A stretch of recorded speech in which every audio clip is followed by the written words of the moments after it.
Tagalog accent niya masyadong Oo. masyadong pilit, di ba? Na alam mo talagang hindi siya sanay. Actually, yan ang pet peeve ko lang. Pag halimbawa, ang pinoportray nila are supposedly Filipinos from the Philippines. Pinakita pati yung lola niya, Pilipino yung lola niya. So, parang nagtatagalog pa nga sila dun eh. Kaya minsan you actually get a kick out of it eh. The Pod Network Entertainment. Kumusta kayo? Ako po si Butch Francisco, welcoming you to the Leo Katigbak Hollywood Show. Oy, so, kaya pala siya. Tagalog yung umpisa mo. Nagtataka ko, bakit nalagalog bigla si Butch Francisco? Our main man, Leo Katigbak from Hollywood. Oh, hindi. Sobra ka. Ano naman, lagi ko naman sinasabi that growing up, ang mas gusto ko rin naman talaga are foreign shows. But mababash ka yung sinasabi ko sa'yo. But ako talaga, anything local, anything Pinoy, dahil pusong Pilipino. Okay. Pero ang suot ko ay Hollywood. I love all the stars. Hindi, actually, ang pag-uusapan natin, kasi ngayon, pag halimbawa pinapanood nyo yung mga foreign programs at mga foreign movies, mapapansin nyo na mas marami na actually yung Filipino identifying celebrities. So in fact, I think may roots ng Pinoy. They're very very proud of it. Inaamin nila. Meron hindi. Hindi, ayun nga. So I think lalo na kayo na mahilig manood ng mga streaming platforms at manood ng mga foreign movies and whatnot, makikita nyo na you might share some of the names on this list. Meron kayo sigurong sasabihin na, ay bakit si ganyan wala dito sa listahan na to. So I will try to explain why certain people made my list and why their ranking is also at that level. Nandun ba yung dinideny niyang may Pinoy roots siya? Bakit? Nasa listahan mo. Sino ba nagde-deny na may Pinoy roots siya? Tignan ko, baka mamaya nasa listahan mo. Sige, mo. Okay, so actually there's quite a few names. So halimbawa kung nanonood kayo ng mga Crazy Rich Asians, nandun na the likes of si Nico Santos, who was also in Guardians of the Galaxy. And you see them and they're very very proud of their Filipino heritage. But ito, unfortunately, top 10 lang. So okay, let me start with my number 10, Conrad Ricamora. Now, if you were watching How to Get Away with Murder, he was actually one of the main leads in that particular series. Akala ko nga noong una siyang lalabas siya parang it's a small role. But until the series ended, nandun siya. And ang nakakatuwa dyan, yung character niya identified as Filipino. So in fact, when his character married one of the other characters, makikita mo na yung mga inimbita, mga nakabarong o kaya mga nakaterno, alam mo mga Pilipinong kamag-anak. So nakakatuwa lang that in a lot of the storytelling, hindi na tayo yung generic Asian, pero we're now being identified more distinctly as Filipinos. Pagkatapos nung nagkameron ng Broadway production ng Here Lies Love, he was actually also one of the actors in the all Filipino cast naman talaga na yun. Pero yun nga, kumbaga it's a generation already that proudly says that they are Filipino, not just Asian. Kasi dati mas Asian yung sinasabi nila eh. Pero anong panahon ni Nancy Kwan? Hindi naman Pilipino si Nancy Kwan. Ano ka ba? Kaya nga, identified siya as Chinese. Okay. Pero kasi generally Asian was also Chinese. Okay. At saka nalang nagka-distinction of Korean and Japanese and Vietnamese and Taiwanese and so on and so forth. Di ba, isingit ko lang. Ano bang, kung ano to, montik ng The World of Susie Wong, dapat si Charito Solis yun at saka si Luz Valdez. Di ba nag-audition sila for that? Kaya lang, nasilat sila ni Nancy Kwan. Ay, ganun. At saka, I think at that time, they were really looking at either Hong Kong-based stars or China-based stars and whatever. Number 9, you might be more familiar with him, si Reggie Lee. Nakakatuwa sa kanya, he has been... Saan kayo nakita? LA screenings. Si Reggie Lee, kung matatandaan nyo, he was actually in the program called Grimm. And ang transition niya dun sa programang yun, nung una, he was really more like a generic Asian. Pero habang tumatagal, biglang ina-identify na Filipino yung roots niya. And in fact, as far as I remember, it was very rare for the show Grimm to have multi-part episodes. Pero nung feature nila yung Aswang, it became a 2-part episode. Kasi parang sa Pilipinas lang naman may aswang talaga. Hindi, correct. Hindi, pero kahit yung mga ibang supernatural creatures from other countries, one episode lang eh. Pero yung aswang nila was a two-parter. Kakaiba naman talaga yung aswang na myth na yan. Oo, pero ayun nga. Tapos, ang nakakatuwa dyan, meron pa silang mga scenes that were set in the Philippines, pero alam mo na nag-second unit direction, location. So, yung facade nila actually was a street that you would recognize in Manila. Pero yung interior ng bahay, ang tagal ko nang napanood yun eh. Pero pagkakita ko, sabi ko, ay, alam ko kung saan yan. Uy, ba sabi ni Leo, bahay namin yan ah. Hindi naman ganun. So, it was, tapos yung interiors niya, I think it could have been mocked up, or it could have also been a second unit that directed that. Kasi uso naman yun eh. Yung bahay ba nila may lasaper? Ha? May lasaper, tsaka may yung mga tinidor, tsaka kutsarang nakasabit sa Baguio na galing. Ang meron dyan yung the cleaning lady. Which, I think, sayang eh. I mean, if you're watching programs right now, yung the cleaning lady, actually, was supposed to be a Filipino-centric series. Alam mo ba yung cleaning lady? No. Okay. It's set in Las Vegas. Pagkatapos... I don't know anything clean. Okay, it's set in Las Vegas. Pagkatapos, she's a cleaning lady who happens to witness a mob killing, and then she was taken in by the mob to be their official cleaner of those dirty scenes. Okay. So it's an Argentine series. Hindi siya pumasok sa kumbento at naging sister act. Hindi. No, it's an Argentine series na inadapt tapos dapat Filipino yung setting. So Filipino yung characters, Filipino yung milieu. Kaya lang when they cast Elodie Yang as the lead, I think one of the requirements of Elodie Yang was kung pwedeng gawing Cambodian yung character. Kasi part Cambodian siya eh. So ang nangyari, she was a Cambodian doctor married to a Filipino. Pero Filipino pa rin. So in fact, si Princess Punsalan lumabas nga doon as the mother-in-law. So nakakatuwa siya. But anyway, going back to Reggie Lee, aside from Grimm, he was also in the TV show na All Rise. Pagkatapos, kung napanood niyo yung Batman trilogy ni Christopher Nolan, nandun rin siya. May mga speaking parts siya doon, so medyo prominent rin naman yung role niya doon. So nakakatuwa. And then, he's been very active in a lot of the events na Filipino-centric or Asian-centric in Los Angeles. So ang sequel niya, Andy Rice na. Oy, may sense of humor siya na ano. Nako, sige. Okay. Ang number 8 ko is Jacob Batalon. Now, if you're familiar with the Spider-Man franchise, siya yung sidekick ni Peter Parker. Na pinagbibidahan ni? Tom Holland. Okay. At saka ni Zendaya. Okay. Ngayon yung villains, nag-iiba-iba dun sa mga pelikula, sa iba-ibang pelikula. Okay. Now, ang nakakatuwa lang dito, if you remember in the last movie, may eksena doon na nakita yung lola ni Jacob Batalon. Pagkatapos, pag nakita mo yung, alam mong Pilipino yung family.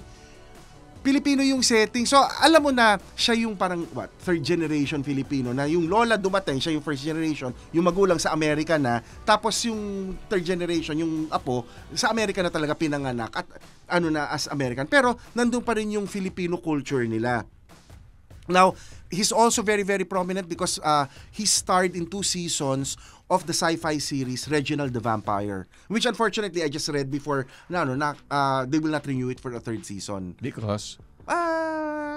They were launching a lot of new other programs. Pero nakakatuwa lang that isipin mo, isang Pilipino ang nag-headline ng 2 seasons ng isang American TV show. They don't disguise his background. Well, nagkataon lang magiging vampira siya, pero nandun pa rin yung pagka-Pilipino niya. And then, if you are a fond of horror movies, yung recent horror movie na Tarot, he was actually also part of that. And ang nakakatuwa lang, usually, a lot of our actors, makikita mo na yung pangalan nila, nakasulat lang. Pero siya may end. And usually, ang sinasabi nila, pag nilalagay mo naman kasi yung end, okay, hindi ka yung top billing. Pero importante ka. But importante yung billing mo. So, it's the end that separates you from a lot of the others in the cast. So, nakakatuwa naman yun. Talaga, dire-diretso ko, hindi ka talaga nagko-comment, ano? Para tatanungin ko lang, yung pangil niya, merong Philippine flag. Ha? May Philippine flag. Wala naman. Wala pa naman ako nakikita. Okay. Number 7, alam ko, kilala mo, si Lisa Lapira. Okay, yeah. Ang curious lang ako kung kaano-ano niya si Bong Lapira, the famous newscaster. Na parang alam pinakamaganda mo, parang boses. feeling ko hindi. Kasi parang magkalayo masyado yung itsura nila. Si Bong mukhang Pilipino. Si Lisa Not Lapira. really. Pero hindi siya mukhang ganun ka-Asian. Taga Baguio ba siya? No. may Baguio roots ba siya? Yes. Yung magkamag-anak sila ni Bong Lapira. Lisa Lapira was born in Queens, pero ang parents niya come from Baguio. If you watch Inside Out recently, Inside Out 1 and Inside 2, she was the one who played Disgust. Pero kung mahilig rin kayo sa mga foreign programs, yung reimagining ng The Equalizer, na ang bida si Queen Latifah for television, ang isa sa leads after Queen Latifah is Lisa Lapira.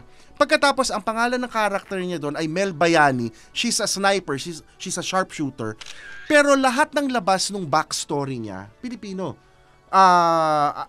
Pero Pilipino lumaki na sa Amerika. Pero Pilipino yung pinag-uusapan nila, Pilipino yung roots nila, pati yung mga kapatid niya. These are Filipino actors who were actually based in the States. Okay. Tapos, I think the first time that I actually saw her, hindi ko nga matandaan pa yung pangalan niya. I thought she was Asian. Pero sabi ko, for an Asian, parang sabi ko, Pilipino yung dating niya. Don't Trust the Bitch in Apartment 23. It was a Fox show. Tapos several years ago, akala ko, tinuturo doon, Don't Trust the Bitch. Sobra Title ka pala yun, okay. Sobra ka naman. Okay. So ano siya, doon ko siya una nakita. Tapos sabi ko, uy, interesting na Filipino. Pero at that time, parang hindi in-emphasize na Filipino yung character. Just Asian. Pero over time, she got into her other work. Mas na-emphasize yun. Yeah, pero kasi, pag ako nakarinig ng Lapira, automatic. Si Bong ang naisip. Si Bong ang naisip ko talaga. But buti you said na taga Baguio. Kasi ano siya. Taga-Baguio si Bong Lapira. One of the best newscasters ever. Oh, yes. I agree naman with that. I agree with that. Ang number 6 ko, Manny Jacinto. Okay. Now, si Manny Jacinto first came out in a show called The Good Place, kasama si Ted Danson at saka si Kristen Bell. So, ano siya, medyo goofball ng konti yung pag ano niya. Pero, he already actually drew a lot of favorable comments even at that time. Ano siya, Pilipinas pinanganak, nag-move sa Canada, ganun yung background niya. Pero kung halimbawa, if you wanted something a little more recent, nandun siya sa Top Gun Maverick. Although, yung speaking part niya as far as I know, medyo nabawasan. Now, his next prominent role was Nine Perfect Strangers opposite Nicole Kidman. In fact, may bed scene pa sila ni Nicole Kidman doon eh. Pero ang pinaka-recent dyan is kung nanood kayo ng The Acolyte, which is part of the Star Wars universe, siya yung parang Dark Sith Lord or siya yung nagte-train doon sa isang character. And it was a very, very prominent role. And, in a lot of the shows that he comes out in, hindi naman ina-identify yung pagka-Pilipino. Kaya lang, of the actors with Filipino blood, siya ngayon ang relatively mataas ang profile. Largely because of the shows that he's appearing in. Okay. Hindi ko nga alam kung dun sa Nine Perfect Strangers na sequel, if he's still gonna be there, kasi Dali De Leon is gonna be part of that eh. Now, I know her. Oh, you know. Very well. Okay. Number 5, another actor. Nangangalahati na. Bilis, ano? Pero wala pa yung hindi pa nagtatali sa listahan mo. ko. Okay, malamang ano. Now, Darren Criss. Si Darren Criss was somebody na when he was appearing in Glee, hindi naman in-identify na Filipino yung character. Pero nagulat ako that in a lot of the interviews that he gave, he would always say that he was part Filipino. No, pero in fact, ang meron siyang acceptance speech nga niya. Sabi niya, I'm glad that I don't look very Filipino. Pero ang context naman nun, kasi mas magkakaroon pa siya ng opportunity to play a wider range of roles. Mas diverse yung roles niya. Pero yun yung sinasabi niya. He's glad that his looks will go over. Kasi pwede siyang mag-Italian, pwede siyang mag-Latino. And it actually opens the door for a lot of other Filipino actors. Hindi naman dahil kinahihiya niya. No, in fact, in a lot of the interviews, he was proud to be Filipino. He's proud to be Filipino. Which is why I think he was cast in the high-profile series Versace. Mm-hmm. Siya si Andrew Cunanan, yung Pilipino na pumatay kay Gianni Versace. Yeah, ang galing niya doon. Oh, actually, he's a very, very good actor nga eh. So nakakatuwa lang siya na, at a time na hindi pa masyadong fino-flaunt yung pagka-Pilipino nila, he was one of the earliest actors to do so. Mm-hmm. Ang next, ito medyo na, Dave Bautista. Ay, nasa listahan ko yan. Pero di ba nung nag-umpisa siya, Dave Batista siya. Kasi even when he was wrestling, Dave Batista, kasi ang inaano niya, yung parang, kumbaga, I guess Batista slides easier on the mouth when you mention it among more Americanized audience. Pero at saka ang mga Amerikano hindi lang ma-pronounce ang Bautista. Correct. Batista talaga correct. ang lalabas talaga. Oo. Pero considering na pag tinignan mo yung itsura niya, hindi naman automatic na iisipin mo na Filipino siya. Because he's Greek Filipino eh. Yeah. Pero nung ini-interview na siya, sabi niya, no, the reason I changed my name from Bautista to Bautista because he wanted to showcase also his Filipino heritage. Hindi, basta't kaya ako siya gustong-gusto kasi nagpatattoo siya ng Philippine flag. So, di ba? Diba? Kung proud ka sa pagiging Pilipino, proud din ako sa iyo. Oo. Okay. Pagkatapos, hindi mo naman makaakaila na aside from the fact na high profile yung mga nilabasan niya Guardians of the Galaxy, Avengers, pagkatapos meron pa siyang sa mga sarili niya like in Netflix, yung My Spy. So may mga ano na siya medyo nagbibida-bida na siya. Bida-bida in a positive sense, ha? Yung kumbaga, kasi, alam mo naman, hindi bida na nagyayabang. Hindi Ito yung bida-bida. bida na lumalabas na siya in lead roles. So, Okay. to me, it really is a good way to open the doors for a lot of other Filipinos, whether they're from here or whether they grew up abroad. Okay. ano ba feeling ko? Na-interview ko pa siya dito. Talaga? Oo, hindi ko na maalala. Okay. Okay, kasi I remember nagpunta akong Gateway for that. Hey, whether it's a struggle you can't seem to get through or a dream that seems too daunting for you, this is Mirza Season telling you that you can do this. Let's figure it out or find someone who can. I'm a confidence coach and host, an ex-editor, ex-model, ex-20-something, ex-30-something, exactly who you need to help you navigate through life's ins and outs. What are you waiting for? Let's go! You can do this. Ang number 3 ko, kilala mo to for sure, si Alan Pineda Of Lindo. course. Si Apple the App. He was born in Pampanga. Pagkatapos, he's also considered one of the official founders of the Black Eyed Peas. So actually, I got to meet him when he went here as part of Black Eyed Peas. Pero nakakatuwa that siya, lagi niya ikinukwento yung kanyang pagka-Pilipino. Pagkatapos, it's something that he embraced. Pagkatapos, at the same time, bumalik siya dito. He was also one of the coaches for The Voice. Pero ang isa ring, I actually met his manager when I was in the LA screenings before. Pagkatapos, nakakatuwa dun sa manager niya, alam mo yung grupo na Jabberwockies? Marami rin doon, Pilipino. So parang ine-encourage nila, parang he's using his, his position, his role, his connections also, to help push other Filipinos into the limelight. Yung sa Jabberwockies lang, ito yung mga parang, isipin mo na lang yung mga, ano nga yung kay Chito Ronyo? Street Boys. Okay. Pero doon lumaki. So sila yung nandun sa Jabberwockies. And then, they were actually quite prominent or quite popular in a lot of concerts and a lot of shows eh. Actually, meron isang dito, showbiz columnist dati na nagpa-picture siya sa BGC dito. Kaso, yung camera niya, naiwan niya sa kotse. So, kailangan, please wait. Tatakbo pa siya sa kotse.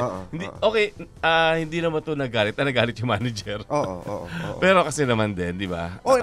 Kasi naman kung ano ka, parang, teka, sandali ha.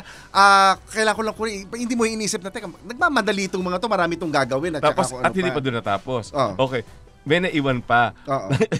Na isa pang gadget, naiwan niya yung tripod niya. So, kailangan balikan na, wait ka ulit ha. Ayun. Doon na yata nagalit yung manager nito. Alam mo pala, ang Black Eyed Peas, ginas namin yung sa WhatsApp dati.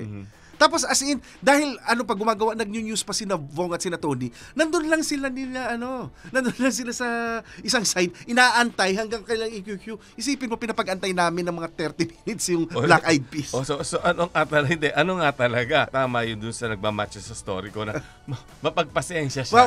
Hindi, ito naman kasi alam naman nila that the TV show was live and they and it was a short interview and whatever. But they were doing the rounds of the ABS-CBN shows at that Kawawa time. ka naman. Minsan, wag ka masyado mapagpasensya. Minsan, naaabuso rin. Okay. Ang number 2 ko, si Joseph Glenn Herbert. Si Jokoy. Not a fan. Well, I actually like his humor. I enjoy his joke. Iba ang hosting ng late night sa comedy club. No, kasi marami kong issue sa Easter Sunday eh. Well, don't let that define him. Pero sa akin, I mean, if you like stand-up comedy is in your face eh. I mean, kaya siya a lot of the stand-up comedians, hindi siya ideal na nilalagay mo siya in broad mainstream television programs. Kasi sa totoo lang, yung humor na yun is really for a smaller audience. Kaya ba nag-host siya ng Golden Globes? He was reviled for that. But if you'll notice, a lot of the comedians defended him. And ang feeling ko, at the end of the day, let's put it this way, yung lahat ng fans ni Jokoy, kahit ganun ang review sa performance niya sa Golden Globes, will remain fans of Jokoy because they know his humor. The people who didn't like Jokoy probably will never have liked him. But it also showcased him to a wider audience and hopefully there would be more people who Ang will be hindi ko watching na him. maintindihan about yung mga film stand-up comedians. Is it Rex Navarrete? Yun, okay. Meron siyang na-offend ako noon kasi ako hindi ako devotee ng Santo Niño. Pero meron siyang act na pinaglaruan niya parang yung cape, ginawa niya superhero, yung Santo Niño. Pagkatapos doon sa Easter Sunday, may Santo Niño sina naman sila na nabasag pa nga yung image. So parang what is it about stand-up comedians and the Santo Niño? Pag stand-up comedy, parang nothing is sacred naman. Everything is irreverent eh. So tell that doon sa mga nagrereklamo doon sa opening ng Paris Olympics. Sige, tignan natin. Well, I actually didn't see the opening because wala kaming internet at that time. So I've yet to see it. So I don't really want to comment about something that I have not seen yet. Sige. The entire Christian world rose up in arms. Taking it into context, unang-una, ano ba talaga yung showcase nila? Ang sa mga nabasa ko, ang sinasabi nila, it's not a spoof of the Last Supper. It was something else. The Bacchanalia of Greek mythology. So, hindi ko alam eh. So, it's hard. So, sige. Doon na lang tayo kay Carlos Yulo. Sige. Maganda yung performance ni Carlos Yulo. Okay. Okay, kay Celine Dion at kay Lady Gaga. Okay. Sa opening. Hindi mo sila Pinoy. Although, okay. na-meet ko si Lady Gaga actually. Talaga. Talaga. Si Apple the App, na-meet mo. Si Dave Bautista na interview mo. Hindi nga ako sure. Baka naalala niya. Ako siya pa yung di ba? Siya pa yung nakaalala, di ba? Pero sandali, alam mo ba yung trivia dito sa Easter Sunday? Ano? Na dapat si Sharon yung role nung Si Tia Carrere? Okay. She would have done a marvelous job. But remember, ito yung naging issue dati. That yung sa swabbing? Yung sa COVID test, pagkatapos mali pala yung test. And so the thing is, hindi nakaalis si Sharon kaagad because she had to wait for the quarantine to end. Pinalitan siya. Sayang, no? That would have been a wonderful role. Ang feeling ko, she would have treated it differently. I think she would have softened some of the edge of the movie. And I think And maybe it would have been a better movie. Could be.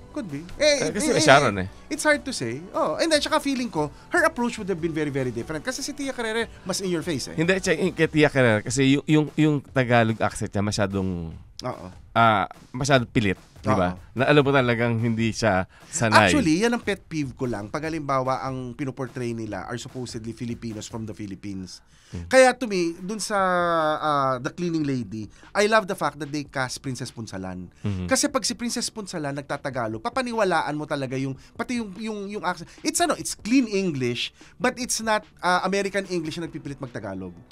Ito na nga si Margie Moran nung araw, when the year she won, isa sa mga parang official function siya was to guest in the Cher and Bono show. Sunny and Cher and Bono. Apelido naman yun. Sunny and Cher. Tapos, dahil taga-Pilipinas yung guest, ginawa nila sa script Pidgin English. Parang, na-realize nila, yung Miss Universe from the Philippines did not only speak very fluent English, was also fluent in Spanish. Correct. So they had to revise the entire script. So, parang, di ba, parang... But I think, rin yan eh. I think we become overly sensitive about those things. Because I remember when I studied in the US, they were all so surprised that I spoke English well. So sabi nila, why, did you live in the US? No, I learned it in the plane. Then sabi ko, no, this is how we speak. This is the English that we're taught in school. University of Kansas ka ba? And then nasa Illinois ako nun. Okay. And this was 1980-81. That was the first time that they had met a Filipino. So there was only one Filipino who happened to be a bus driver of a bus that I would take going to school. So they've not encountered Filipinos. So either magpapa-insulto ka doon or isipin mo yung context, ano ba yung exposure nila sa Filipino? Problema na nila yun. Hindi, pero yung sa akin, you cannot assume people are always knowledgeable about those things. Going to my number 1. Now, a lot of people might not be familiar with him. I am familiar with him. Pero si Rob Schneider, you really have to be proud of him. Kasi si Rob Schneider, di ba, he was the sidekick of Adam Sandler. Pero si Rob Schneider, he made it a point na even in the interviews, ini-introduce yung pagka-Pilipino niya. At pag pinanood mo yung lahat ng sine ni Adam Sandler na nandun si Rob Schneider, may cameo role yung nanay niya. So, pagkatapos, at that time, hindi naman uso ang mga Asians na nagta-top line. I mean, well, Rob Schneider may not look like your typical Pinoy. Pero, he was also, like sina Dave Bautista, he had top-line movies like, anong tawag dito? Hot Chick, The Animal, Juice Bigelow, mga comedy yan na nag-hit during the early 90s. So parang nakakatuwa lang that you had somebody who I clearly identified as Filipino. Hindi Asian he was very very proud of his Filipino roots. And ang nakakatawa pa nga dyan, hindi niya, para kumbaga, even his mom got a kick out of doing all of these extra roles in the movies. He probably got paid more. Probably. At saka isipin mo, nagta-top line ka ng mga comedies at that time na sina Adam Sandler, bida na rin. Yeah. So nakakatuwa rin siya. Wala sa listahan mo si Olivia Rodrigo? She is in my top 20 but she's not in my top 10.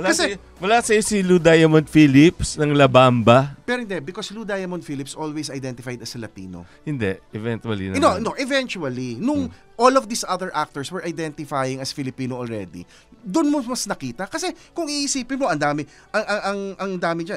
Even si Bruno Mars Pero si Bruno Mars, mas nag-identify ng Filipino when he would perform here. Hindi, mas mag-identify siya si Cebu. Oo. Hindi, Nicole Scherzinger, wala ka? Kasi yung pag-identify, alam mo, ito kasi yung problema dyan, na ang feeling ko, minsan, kahit hindi nila ina-identify na Filipino, tayo mga Pilipino, sa kagustuhan natin magkameron ng Pilipino na magiging proud of, nagkakameron tayo ng appropriation, uy, Pilipino yan. So, at saka lang naman lalabas yung pagka-Pilipino nila. But it was never really part of their career or their of how they position themselves na from the onset Pilipino sila. Ang isang magiging proud ka, like for example, if you watch the Star Trek series Picard, si Isa Briones, anak ni John Briones. Pero si Isa talagang from the States na. Pero isipin mo, after Patrick Stewart, ikaw na yung second billing. So I remember seeing a video of them from I think Comic-Con. So nakaka-proud yun pag nakikita mo na yung mga Pilipino are doing very very well. Yeah, pero magagalit sa iyo si Sino? Ang tatay ni Cher Calvin. Si Roger Calvin. Oo. Lagi nasa Pilipinas yun. Oo. Actually, yung kay Cher, yung kay Cher kasi, hindi ko siya ma-place kung Pilipino siya. Pilipino yan. No. Kung Pilipino siya na lumipat sa Amerika o nasa, because she started here So ako, kung halimbawa magagawa tayo ng mga listahan ng mga Pilipino na mayagpag doon, Cher would be very very high on my list. Okay. Kasi si Cher naman, when she first came to the Philippines, she was with Channel 7. Then when she moved to ABS, that's when she did F. Then she did Points of View with Studio 23. Pagkatapos after that, so Cher, matagal ko nakatrabaho si Cher. Cher moved to Fox News in Las Vegas. Okay. Pagkatapos, lumipat na siya sa LA, where she's been with KTLA for a good number of years. And that's when she's won Emmys and whatnot. Pero her career really started in the Philippines but she really wanted to break internationally. Sige, wag natin pag-usapan si Cher. Si Her na lang.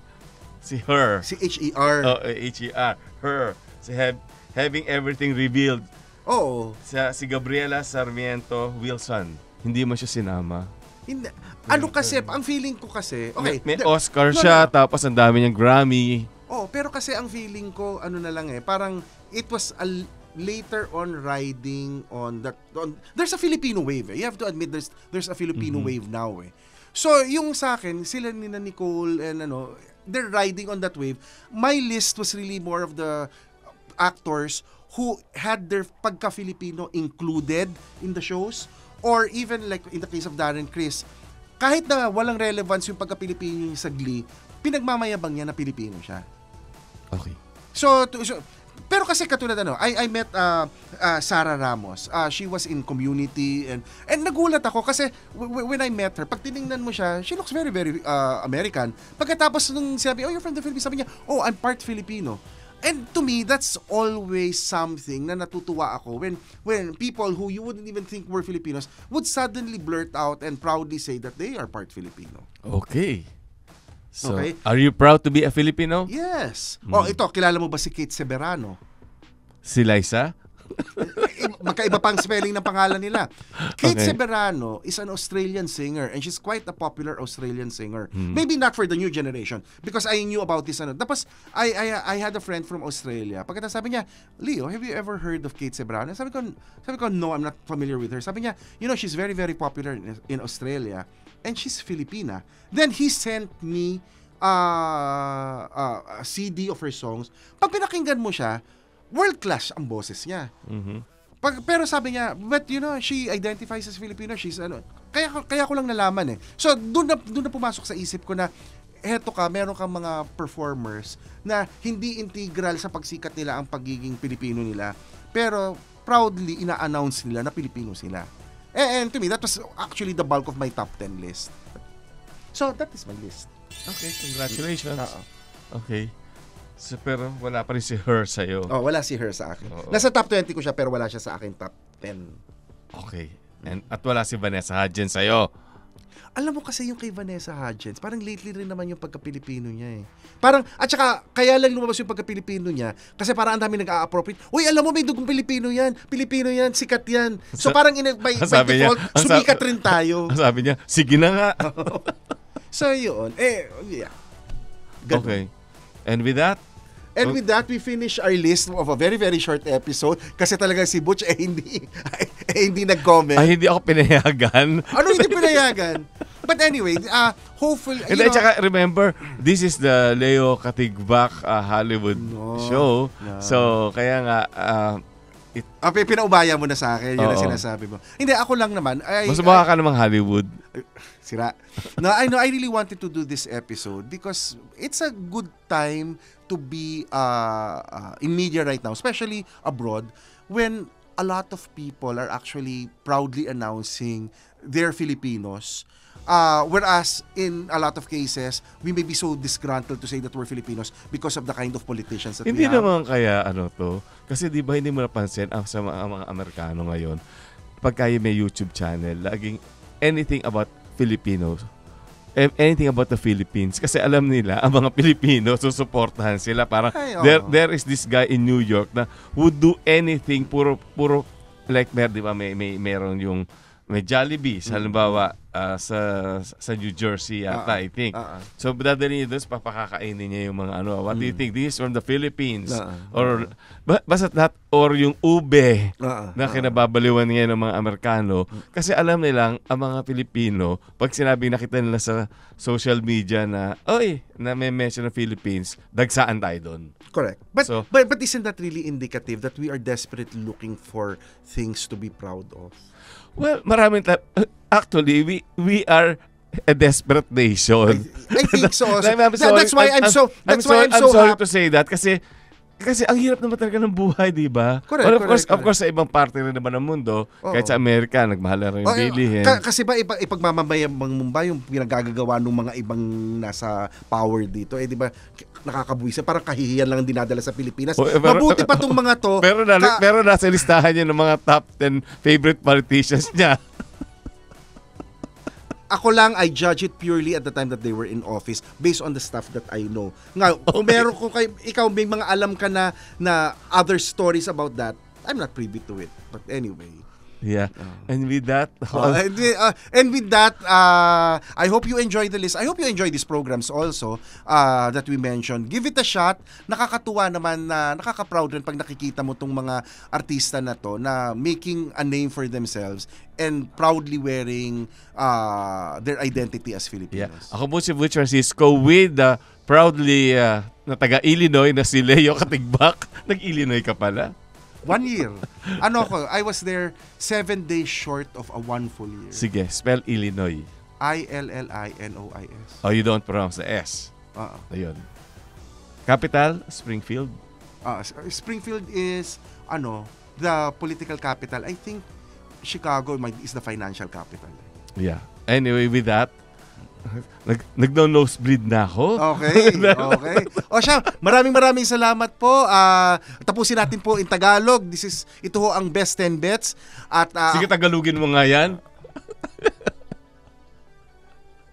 Ang 10 naming pambato. Ang galing talaga. Wow. Idol.